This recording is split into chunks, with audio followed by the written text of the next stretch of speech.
Hey, when do you think a person dies? When a bullet from a pistol pierces his heart? No. When he's attacked by an incurable disease? No. When he eats a soup of deadly poisonous mushrooms? No! A man dies when people forget him. Very shortly a monster will be coming. He's my son. Please, don't hurt him. Don't worry, Chopper. Your mushroom won't kill me.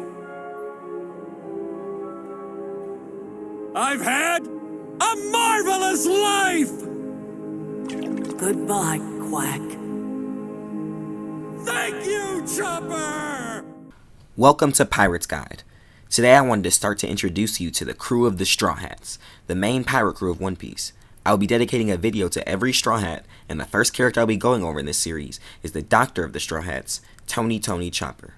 The Straw Hats first meet Chopper when the captain of the crew, Luffy, needs to find a doctor for Nami, his navigator who's gotten sick, and travels to the Island of Doctors, an island covered by snow, Drum Island. While there, they learn that the king of the island had banished every doctor except his own and then fled during a previous pirate attack. They had to find the one remaining doctor on the island, who decided to stay in the castle when Wapol fled. She comes into town sometimes, but the situation was dire, and when the group was attacked by a bear, which increased Nami's injuries and hastened the need for a doctor, Luffy was forced to go into the forest and climb the mountain with his bare hands with Nami on his back. At the top of the mountain, the person who would pull Luffy those final inches to safety, a weird-looking creature and a simple doctor's assistant, Tony Chopper. He wasn't always her assistant though, and he didn't always look this way. The reason for his appearance because Chopper started out as a simple blue-nosed reindeer. Because of the blue nose he was born with, the other reindeer didn't like him, and he would always walk at the back of the pack. However, he would end up eating the human devil fruit. If you don't know what a devil fruit is, check the video pinned on my channel. This devil fruit gave Chopper the abilities of a human, such as higher intelligence and a bipedal form. This would cause the reindeer to kick him out completely though, as he now looked nothing like them, and he would try to find solace in humans. However, they thought he was a monster or a yeti, and chased him away. Forced away from his family, his group, and human villages, Chopper had to live in the forest, completely alone. Abandoned by the family he was born with, and hunted as a monster by others, he ended up being shot in the forest by humans and left to die.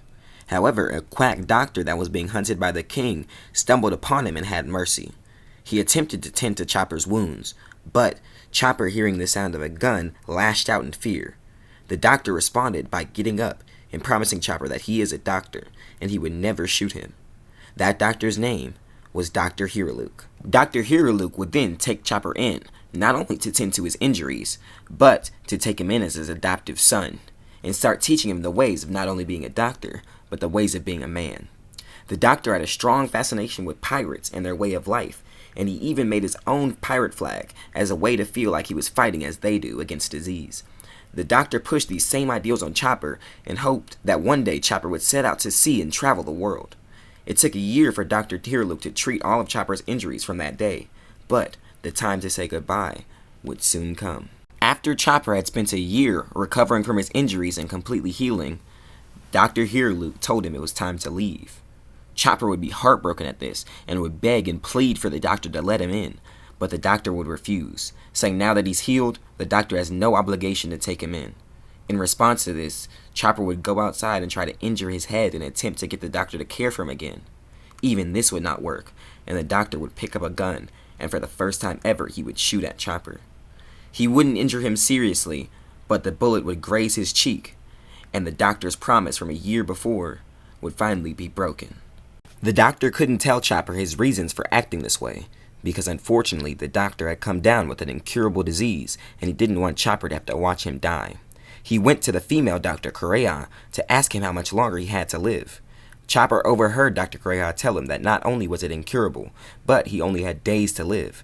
And so, Chopper went on a search for a mushroom that could cure anything that he had seen one time in one of Dr. Hiruluk's books. He would trek through the forest where he would encounter his former reindeer family and finally fight back, overcoming his fear.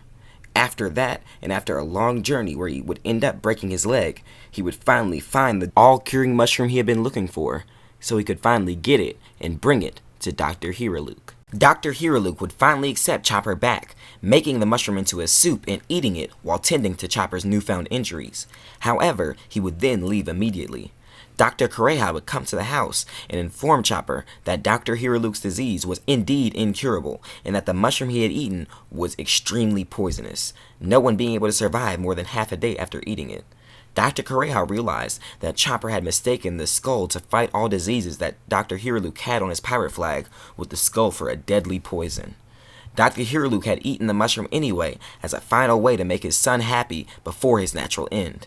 Years later, Dr. Kureha would tell all the Straw Hats this, and he would finally find his second family, one who doesn't think him as any different and will take him on all kinds of adventures, the kinds of adventures that Dr. Hiraluke wanted him to have, and Chopper would find the thing he had searched for all his life: friends. Good Lord, what happened to you? Mushroom. Medicine. Is that for me? An Amiyadaki mushroom? Please live. Please, doctor. I want to help people like you. Please teach me to be a doctor, okay? I'll fight and I won't give up, just like pirates.